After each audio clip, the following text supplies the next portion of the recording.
हॉस्पिटलमध्ये इथे प्रतिमाच्या पाया पडल्यानंतर इकडे सगळेजणच म्हणतात आणि खास करून प्रिया की आता मामा मामीचे पाया पडूया म्हणून, आणि ती अर्जुनला घेऊन कल्पना आणि प्रतापचे पाया पडायला जाते. हे हॉस्पिटलमध्ये काय चाललं आहे काय माहिती. आता अश्विनला आठवतं की हे हॉस्पिटल आहे आणि इथे गर्दी करू नका, पेशंटला आराम करून दे म्हणून, आणि तो सगळ्यांनाच बाहेर जायला सांगतो. इथे कल्पना म्हणते मी रात्री पूर्ण आईबरोबर राहते, तेव्हा अश्विन म्हणतो नको, तुम्ही सगळेजणच थकलात, आराम करा घरी जाऊन, मी आहे ना, मी उद्या येताना पूर्ण आजीला घेऊन येतो म्हणून. आता एकदम पूर्ण आजी ठणठणीत झाली, नाही तर त्याचं वचन मिळत नव्हतं तोपर्यंत तिची तब्येत एकदमच खराब होती. वा, मजा आहे. इथे सगळेजणच बाहेर येतात आणि इथे अर्जुनला चैतन्य सांत्वन करत असतो. अर्जुनला कळत नाही, तो रडत असतो आणि जसा चैतन्य त्याच्याजवळ येतो तसा तो चैतन्याला मिठी मारतो आणि रडायला लागतो. आणि हे दूरून तन्वी बघत असते आणि म्हणते माझ्याशी लग्न करायला नकार दिला होतास ना, आणि त्या सायलीबरोबर लग्न केलेलं ना, आता बघ मी तुझी काय हालत करते ती, आता कसा आलास माझ्याशी लग्न करायला. इथे कुसुमताई बेचैन असते, ती फेऱ्या मारत असते, कारण प्रतिमा त्यांनी जे सांगितलेलं असतं की अर्जुन आणि तन्वीचं लग्न हे तिला पचत नसतं आणि सायलीची काळजी वाटत असते. तेवढ्यातच सायली येते आणि इथे कुसुमताई तिला विचारते काय झालं म्हणून.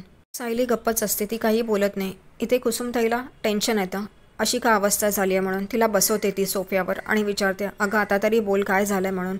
तुला माहिती आहे का तू इथे घरी नसताना प्रतिमा आत्या आलेल्या आणि त्यांनी जे मला सांगितलं ते ती म्हणते अर्जुन सरांचं आणि तन्वीचं लग्न ठरलं आहे. तेव्हा कुसुमताई एकदम चकित होते आणि म्हणते तुला कसं कळलं.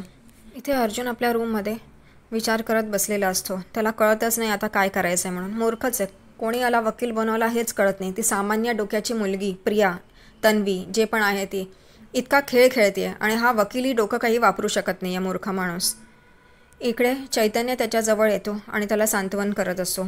चैतन्य अर्जुनला म्हणतं ह्याच्यातनं काहीतरी मार्ग निघेल, तू शांत राहा, तू टेन्शन घेऊ नकोस. तेव्हा इथे अर्जुन म्हणतो काय मार्ग निघणार आहे, आणि जेव्हा इथे पूर्णाजीचा प्रश्न असतो तेव्हा मी काहीच विचार करू शकत नाही म्हणून. इथे चैतन्यालाही कळत नाही आता काय बोलायचं ह्याच्या पुढे. इथे सायली सगळ्या गोष्टी घडलेल्या कुसुमताईला सांगते, कारण तिला धक्का बसतो की अर्जुन तन्वीशी लग्न करायला कसा हो म्हणला आहे म्हणून. तेव्हा हॉस्पिटलमध्ये काय घडलं आहे हे सगळ्या गोष्टी ती कुसुमताईला सांगते आणि रडते. कुसुमताईला पण खूप वाईट वाटतं. ती म्हणते की हे अर्जुनसाठी तर शिक्षा आहे तन्वीशी लग्न करणं म्हणजे. इथे चैतन्य म्हणतो की तू एकदा सायली वहिनीशी बोल. अर्जुन म्हणतो मी काय बोलू, एक काम कर ना, तूच त्यांना सगळी परिस्थिती सांग इकडे काय घडलं आहे ते. तेव्हा चैतन्य पण त्याला हॉस्पिटलमध्ये काय घडलं ते सांगतो आणि सायलीला या सगळ्या गोष्टीची कल्पना आहे, तिने हे सगळं बघितलं आहे, तिला माहिती आहे म्हणून. इथे अर्जुनला धक्का बसतो.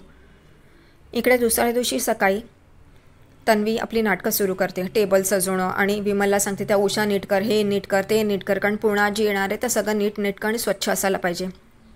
इथे कल्पना म्हणते ऑलरेडी ते केलेलं आहे, तू टेन्शन नको घेऊ, तू शांत राहा. तन्वी म्हणते पूर्णाजी आली की मला तिला एक गुड न्यूज द्यायची आहे. सगळ्यांना आश्चर्य वाटतं काय आहे म्हणून. तेवढ्यातच पूर्णाजी येते आणि पूर्णाजीला बसवतात. तेव्हा इथे सगळेजणच पूर्णाजीची चौकशी करतात की कशी आहे म्हणून, आता बरी आहे ना. अश्विन म्हणतो आता तरी बरी आहे, पण तिचे सगळे रिपोर्ट्स नॉर्मल आहेत, पण तिला काही त्रास होता कामा नये एवढं बघा. इथे अस्मिता लगेचच पचकते, आपल्या कोणामुळे त्रास होत नाही, एकाच व्यक्तीमुळे त्रास होतो, आणि सगळेजण अर्जुनकडे बघतात. कल्पना पूर्णाईला म्हणते तुम्ही आज जाऊन तुमच्या रूममध्ये आराम करा, विमल तुमच्यासाठी सरबत घेऊन येईल. तेवढ्यातच तन्वी थांबवते पूर्णाजीला आणि म्हणते तुला एक गुड न्यूज द्यायची आहे, आणि ती तिथून एक फाईल घेऊन येते आणि पूर्णाजीच्या समोर ठेवते आणि म्हणते हे अर्जुन आणि सायलीचे डिवोर्स पेपर्स आहेत. इथे सगळेजणच आश्चर्यचकित होतात. अर्जुन आणि चैतन्याला धक्का बसतो. इथे प्रिया सांगते की हे त्या कॉन्ट्रॅक्टच्या पाठीमागेच होते पेपर्स, त्यांनी आधीच साईन करून ठेवलेले. हे ऐकल्यावर कल्पना परत सुरू होते, म्हणजे हे सगळं आधीपासूनच ठरवलेलं का. वा, आता हेही बघण्याचं. आता तो लग्नाला तयार झाला आहे, कशाला पचपच करायचे काय माहिती. इथे पूर्णाजी पण मला या लग्नात कोणताही विघ्न नको आहे, तू जबरदस्तीने त्याच्याकडनं वचन घेतलंस. आता हे सगळं बोलण्याची या लोकांना गरज आहे का, पण तरी बोलणारच मूर्खासारखं. आणि इथे तन्वी तर काय हे सगळं करण्यामध्ये एक्सपर्ट आहे.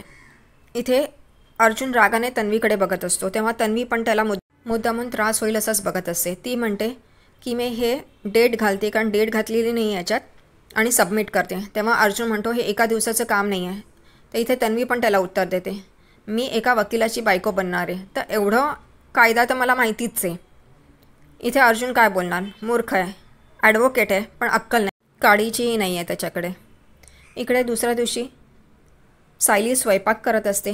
तेवढ्यातच इकडे कुसुमताई येते आणि म्हणते, हे अर्जुनसाठी तर शिक्षा आहे प्रियाशी लग्न करणं म्हणजे. इथे सायली शांत असते आणि त्या पूर्वीच्या गोष्टी ती आठवत असते. जेव्हा ते लोक आश्रमात असतात तेव्हा तिथे जेव्हा पैसे द्यायचे असतात, टॅक्स भरायचा असतो आणि त्याची अमाऊंट एवढी मोठी असते, तेव्हा कुसुमताई त्या सगळ्यांना सांगत असते, मी बोर्डावर लिहिते की सगळ्यांनी इतके इतके जमा करा. तेव्हा तिकडे प्रिया येते आणि तिला म्हणते की तू केवढे पैसे जमवणार आहेस, ह्याच्यासाठी किती लागतील? 14.5 वर्ष. मग त्यापेक्षा जी मुलगी आलेली तिला आपण आश्रम विकूया आणि ते पैसे घेऊया, टॅक्स भरूया आणि सगळे मिळून आपला आपला हिस्सा घेऊया आणि इथून निघून जाऊया. या सगळ्या गोष्टी सायलीला आठवत असतात प्रियाच्या. आणि एकदम तिच्या डोक्यात प्रकाश पडतो आणि ती तिथून बाहेर येते. कुसुमताईला कळत नाही हिला काय झालं म्हणून. कुसुमताई तिच्या पाठीपाठी येते आणि विचारते, तू काय विचार करतेस म्हणून. तर इथे सायली म्हणते, मी प्रियाचा डाव हाणून पाडणार. मान्य आहे की हे अर्जुन सर करू नाही शकत, कारण त्यांनी वचन दिलं आहे पूर्ण आजीला, त्यामुळे ते हे तोडू नाही शकणार. पण मी असं होऊ देणार नाही. मी प्रियाला त्यांच्याशी लग्न करू देणार नाही. आणि आता बघ मी काय करते ते. प्रियाला खोटेपणाचा खूप अभिमान आहे ना, ती खोटं बोलून सगळे डाव साधत असते ना. आता मी हेच तिचं उघडं पाडणार आहे आणि मीच माझ्या नवऱ्याशी परत लग्न करणार. इथे कुसुमताईला काहीच कळत नाही. ती सायलीकडे बघत असते.